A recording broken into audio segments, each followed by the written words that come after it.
Cinema budget పెరగటానికి main reason అసలు ఏంటి సార్?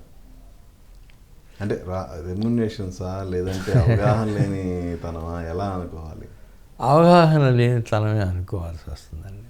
అంతకంటే ఏది కనపట్టలేదు. మంచి కథ, మంచి ఇవి ఉంటే ఇప్పుడు చూడండి, ఇప్పటికీ సంవత్సరానికి 10-15 సినిమాలన్నా చిన్న కథతో సూపర్ డూపర్ హిట్ అయిన సినిమాలు ప్రతి నెల ఒకటి వస్తూనే ఉంటుంది.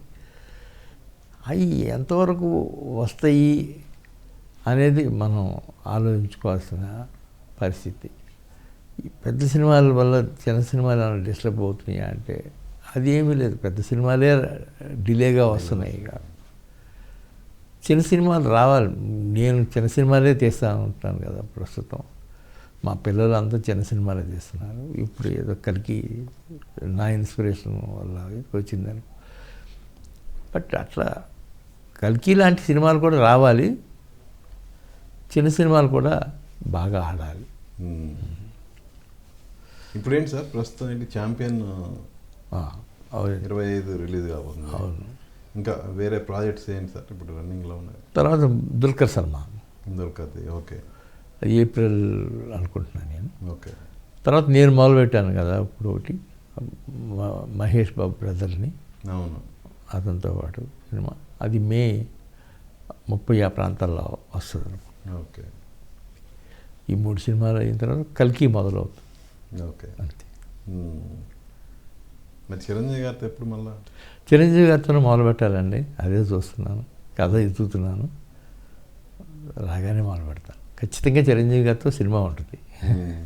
సో ఫైనల్గా 50 సంవత్సరాలు అవుతుంది మీ ఎదురులేని మనిషి. అవును. సో ఒక విధంగా గోల్డెన్ జూబ్లీ ఇయర్ ఇది మీకు. అవును. మెమరబుల్ ఇది. దీనికి ఏమన్నా స్పెషల్గా ఏమన్నా ఒక ఈవెంట్ లాగా చేసి ఏమైనా చేయాలని ఆలోచన ఏమైనా ఉందా? ఇలా ప్రస్తుతానికి ఏమీ లేదు. మీరు అడిగారు కాబట్టి ఇప్పుడు ఆలోచిస్తాను దీని గురించి. తప్పకుండా ఏదో సినిమా, ఈ సినిమా అర్థం పెట్టుకుని ఏదో సినిమాలో దీన్ని ఎదురులేని మనిషి, ఈ బ్యానర్ అనేది తప్పకుండా వైజయంతి మూవీస్కి చరితార్థం చేస్తాను.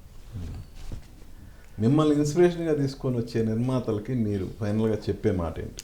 నేనేమి ఎంత ఇన్స్పిరేషన్తో వచ్చాను అనేది నేను సలహాలు ఇవ్వటం అనేది జరగదు.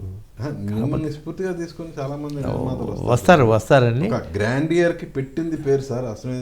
అశ్విని దత్ గారు ప్రొడ్యూసర్ అంటే అది ఆ సినిమాలో ఉన్న గ్రాండియర్ మామూలు గ్రాండియర్ కాదు. అవును. పెట్టిన ఖర్చు అంతా స్క్రీన్ మీద కనపడుతుంది. వేరే ఇప్పుడు కొంతమంది మేము 200 కోట్లు 300 కోట్లు అంటున్నారు, ఆ స్క్రీన్ మీద ఏం కనపడకుండా పోతుంది కదా. అది నా ఒక్కడు ప్రతిభ కాదు కదండి. నేను కథ సెలెక్ట్ చేసినప్పుడే, ఆ డైరెక్టర్ని సెలెక్ట్ చేసినప్పుడే వాళ్ళు కూడా కష్టపడితేనే. ఎస్వి కృష్ణారెడ్డి గారు ఉన్నారు, నాతో 2 సినిమాలు తీశారు, 2 హిట్లే కదా. అట్లా ప్రతి సినిమాలోనూ ఆ డైరెక్టర్లు వాళ్ళు కూడా కష్టపడితేనే వస్తాయి సార్. అది నేను చెప్పగలిగింది. సో ఏదేమైనా ప్రొడ్యూసర్ అనే వాడికి కంప్లీట్గా అవగాహన ఉండాలి. సినిమా ఇండస్ట్రీ మీద అవగాహన ఉండాలి, తను తీసే ప్రాజెక్టు మీద అవగాహన ఉండాలి. అది ఉన్నప్పుడే సక్సెస్ అనేది వస్తుంది. అది మాత్రం ఖచ్చితంగా ఉండాల్సిన ఇది. So thank you sir. So thank you very much అండి. మనిషి 50 ఏళ్ళ సందర్భంగా, అలాగే Vyjayanthi movies 50 years golden Jubilee year ఇది. సో మీరు ఇలాగే మరిన్ని సంవత్సరాలు మరిన్ని సినిమాలు తీస్తూ జనాల్ని అలరింపజేయాలని మనస్ఫూర్తిగా కోరుకుంటున్నాను. All the best sir. ఇలాంటి జర్నలిస్టులు ఉన్నంతకాలం బాగానే ఉంటాను. Thank you.